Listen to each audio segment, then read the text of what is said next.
উনি শুধু শ্লোক নিয়ে খেলা করছেন। আমাদের সুন্নি, এছাড়াও ইসলামে আরো 70টা গোত্র আছে। হ্যাঁ, আমি আমার প্রশ্ন করছি, সমস্যা ইসলাম এটা দিতে পারবে না। পৃথিবীতে একমাত্র হিন্দু ধর্মই আমাদের সর্বজনীন ভ্রাতৃত্ব উপহার দিতে পারবে। একাম সত্তা বিপ্র বহুদা ভদান্তি, একটু আগে আপনি বললেন ইসলাম এটা কোনোভাবেই মানে না। গরু হত্যা করছে, কাফির হত্যা করছে, তাদের সম্পত্তি কেড়ে নিচ্ছে, লুট, নারী নির্যাতন। ইসলামই বলে ভ্রাতৃত্ব তাহলে কিভাবে আসবে? আপনার মুখে ভ্রাতৃত্বের কথা আসলে শুধু শ্লোক নিয়ে খেলা করা। আপনি আসলে হিন্দু ধর্ম বলতে গিয়ে ইসলাম ধর্ম বলে ফেলেছেন। যদি আপনি মানুষের দাঁত দেখেন, আয়নায় আপনার নিজের দাঁত দেখতে পারেন। আমাদের সুচালো দাঁত আছে। অবশ্যই আমরা ইসলাম ধর্মের এই কথাগুলো বিশ্বাস করি না, মানতেও পারি না। তাই ইসলাম ধর্ম যেভাবে আমাদের উপর সর্বজনীন ভ্রাতৃত্বকে চাপিয়ে দিচ্ছে, সেটা আসলে কখনোই সম্ভব না। ইসলাম মানুষের মধ্যে শুধু বিভেদ তৈরি করে।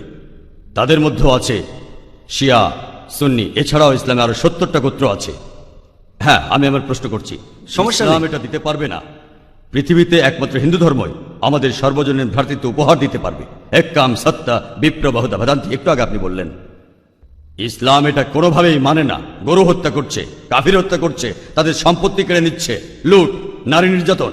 ইসলামই বলে ভ্রাতৃত্ব তাহলে কিভাবে আসবে? আপনার মুখে ভ্রাতৃত্বের কথা আসলে শুধু শ্লোক নিয়ে খেলা করা। আপনি আসলে হিন্দু ধর্ম বলতে গিয়ে ইসলাম ধর্ম বলে ফেলেছেন। ভাই, আপনি বেশ কিছু মন্তব্য করেছেন। আর ইসলাম বলে ইন্নাল্লাহ মাস্তাবিরিন, নিশ্চয়ই আল্লাহ তাদের সঙ্গে আছেন যারা ধৈর্যশীল। ভ্রাতৃত্ব বজায় রাখতে গেলে আপনাকে ধৈর্যশীল হতে হবে। ধৈর্যশীল যদি আমরা না হই, তাহলে ভাইয়ের সাথে ভাইয়ের যুদ্ধ লেগে যাবে। ইসলাম বলছে সূরা আল বাকারার 153 নম্বর আয়াতে আছে ইন্নাল্লাহ মাস্তাবিরিন, নিশ্চয়ই আল্লাহ ধৈর্যশীলদের সঙ্গে আছেন। আর ভ্রাতৃত্ব বজায় রাখতে চাইলে ধৈর্যশীল হতে হবে। আর আমি এখানে উপস্থিত গুরুজনদের শ্রদ্ধা করি। তিনি হয়তো হিন্দু ধর্ম সম্পর্কে ভালো জানেন, তবে দুঃখিত যে আমি তার সঙ্গে একমত নই। ইসলাম সম্পর্কে তার জ্ঞান কিছুটা কম। আর ওনার সাথে আমি একমত যে ইসলাম ধর্মে মানুষকে দুই ভাগে ভাগ করা হয়। একটা হলো যারা বিশ্বাসী মুমিন, আরেক দল হলো কাফির, উনি যেভাবে বললেন। আর প্রত্যেক ধর্মেই দুই প্রকার মানুষ আছে, এমনকি হিন্দু ধর্মেও হিন্দু আর অহিন্দু। খ্রিস্টান ধর্মে খ্রিস্টান আর অখ্রিস্টান। ইহুদি ধর্মে ইহুদি আর নন ইহুদি। ইসলামে মুসলমান আর অমুসলমান। তাহলে ইসলাম আলাদা হলো কি করে? আর আমি এখানে হিন্দু ধর্মের সমালোচনা করব না, আমি সমালোচনা করব না। কিন্তু আজকের এই লেকচারে আমি হিন্দু ধর্ম নিয়ে কথা বলবো, কারণ আমি বিভিন্ন ধর্মের একজন ছাত্র হিসাবে আমি বেদ পড়েছি, আমি উপনিষদ পড়েছি। তবে এখানে ছোট্ট একটা মন্তব্য করি।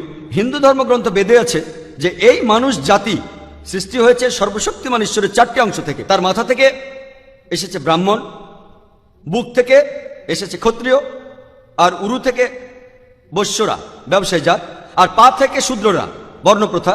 আমি এটা নিয়ে মন্তব্য করতে আসিনি, আমি এটা চাই না। আমি চাই না হিন্দু ভাইদের মনে আঘাত দিতে। ইসলাম ধর্ম এটার অনুমতি দেয় না। আমি এসব নিয়ে মন্তব্য করছি না, কোনো ধর্মের সমালোচনা করছি না, আমি কারো সমালোচনা করছি না। আমি কথা বলছি না যে কোনো ধর্ম ভুল। তবে আপনি যদি ভালোভাবে বেদ পড়ে থাকেন, আপনি এখানে সবাইকে বলতে পারেন বেদে কথা বলে কিনা যে স্রষ্টার মাথা থেকে ব্রাহ্মণ এসেছে, তার বুক থেকে ক্ষত্রিয়রা এসেছে, উরু থেকে এসেছে বৈশ্যরা ব্যবসায়ী জাত, বিদ্বান গোত্র, যোদ্ধা গোত্র, ব্যবসায়ী গোত্র, শূদ্র। শূদ্ররা হলো সবচেয়ে নিম্নবর্ণের। আর ডক্টর আম্বেদকর এটা নিয়ে বই লিখেছেন। আমি সব খুলে বলছি না। হিন্দু ধর্ম আমি ভালোভাবে পড়েছি। আমি হিন্দু ধর্মের অনেক কিছু শ্রদ্ধা করি, বেশ কিছুর ব্যাপারে একমত নয়, এটা আমাকে আপনি বলতে বাধ্য করলেন। পবিত্র কোরআনে সূরা আনামের 160 নম্বর আয়াতে আছে তাহাদিগকে গালি দিও না আল্লাহকে ছাড়িয়ে তাহারা যাহাদিগকে ডাকে, কেননা অজ্ঞানতাবশত তাহারা গালি দিবে আল্লাহ সুবহানাহু ওয়া তাআলাকে। এখানে আমি হিন্দু ধর্মের ভালো দিকগুলো নিয়ে বলেছি। কথাটা হলো তারা এক ঈশ্বরের ধারণায় বিশ্বাস করে। আপনার প্রশ্নের ব্যাপারে বলি যে আপনি বলেছেন মুসলিমরা তারা মানুষ খুন করে, এছাড়াও তারা হত্যা করে। আপনি বললেন গরু, ঠিক আপনি কথা বলেছেন। এই সবগুলো অভিযোগের উত্তর দেওয়া দরকার, সময় এখানে কম, কয়েকটার উত্তর দিচ্ছি। অন্য কেউ প্রশ্ন করেন, আপনাদের সবার ভুল ধারণাগুলো আমি ভেঙে দেব, আমারও ভালো লাগবে। আর ভুল ধারণাগুলো ভাঙিয়ে দিলেই তারা ইসলামকে ভালোভাবে বুঝতে পারবে।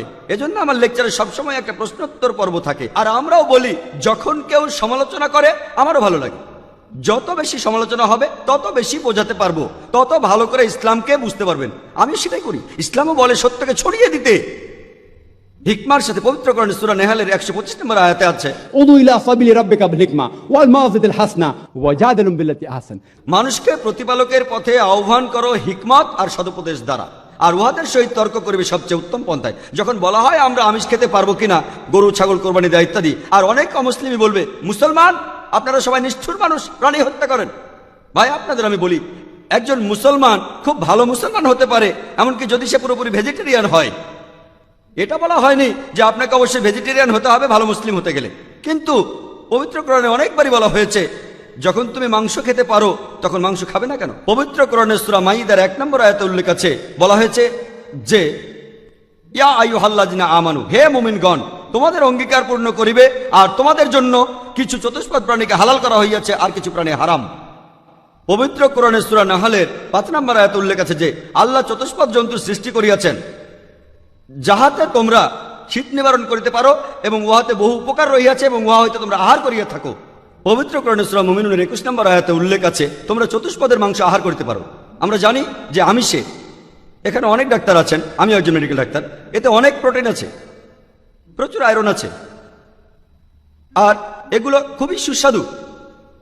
আর এইসব আমিষ জাতীয় খাবারে আপনি যে প্রোটিন পাবেন, এই পরিমাণ প্রোটিন আর কোথাও পাবেন না, আপনি পাবেন না।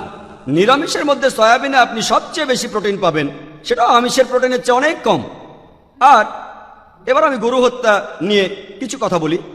যদি হিন্দু ধর্মগ্রন্থগুলো পড়েন, আমি এখানে কোন ধর্মের সমালোচনা করছি না, ভাই একটা প্রশ্ন করেছেন তাই আমাকে সত্য কথাটা বলতে হবে। হিন্দু ধর্মে আমিষ খাওয়ার অনুমতি দেওয়া হয়েছে।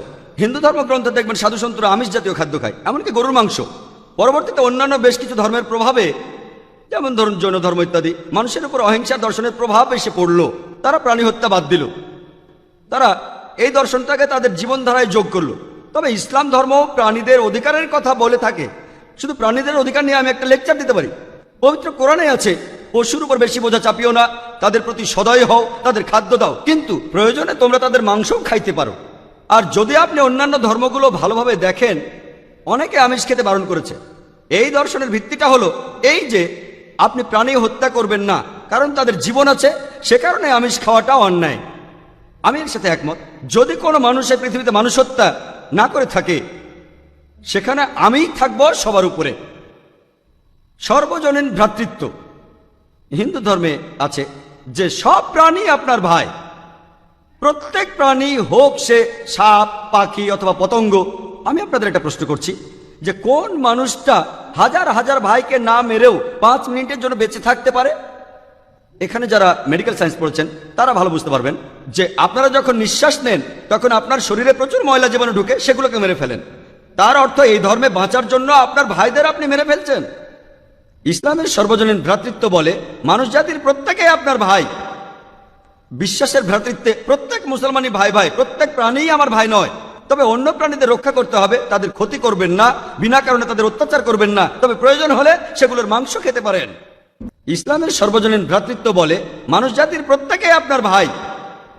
বিশ্বাসের ভ্রাতৃত্বে প্রত্যেক মুসলমানই ভাই ভাই, প্রত্যেক প্রাণীই আমার ভাই নয়। তবে অন্য প্রাণীদের রক্ষা করতে হবে, তাদের ক্ষতি করবেন না, বিনা কারণে তাদের অত্যাচার করবেন না, তবে প্রয়োজন হলে সেগুলোর মাংস খেতে পারেন।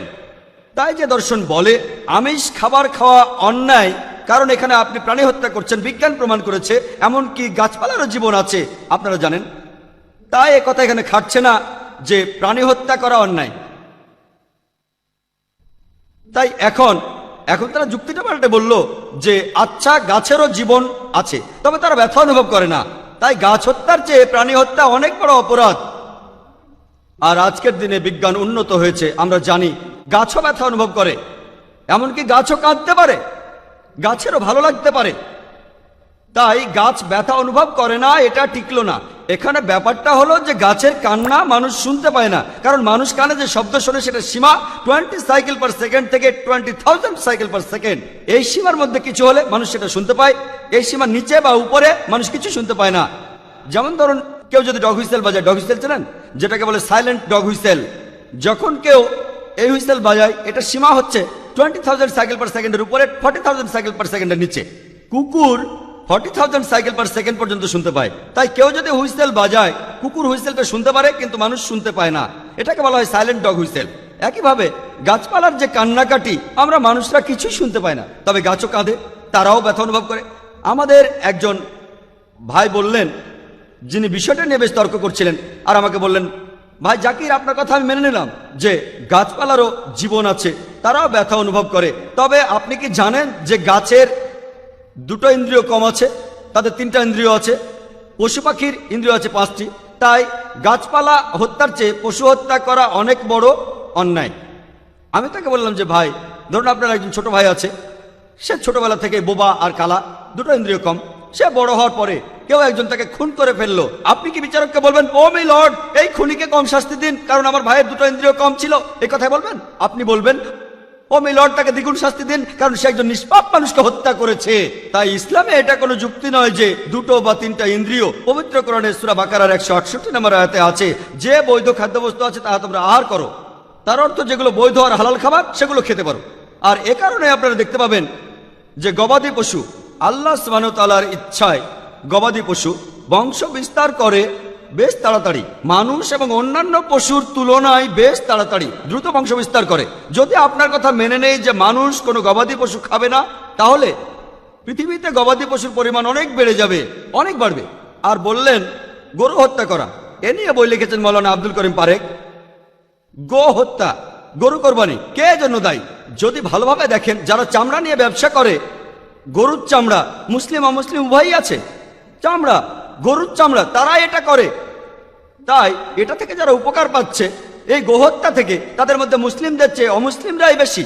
তাই যদি ইতিহাস ভালোভাবে জানেন আর যুক্তিও ভালোভাবে বোঝেন, আমরা জানি আল্লাহ বলেছেন যে বৈধ খাদ্যবস্তু আছে তাহা তোমরা আহার করো, যদি এটা খান এতে কোনো সমস্যা নেই। এছাড়াও যদি ভালোভাবে দেখেন, তৃণভোজী প্রাণীর দাঁতগুলো যদি দেখেন, গরু, ছাগল, ভেড়া, তারা শুধু শাকসবজি খায়, তাদের দাঁতগুলো সব সমান।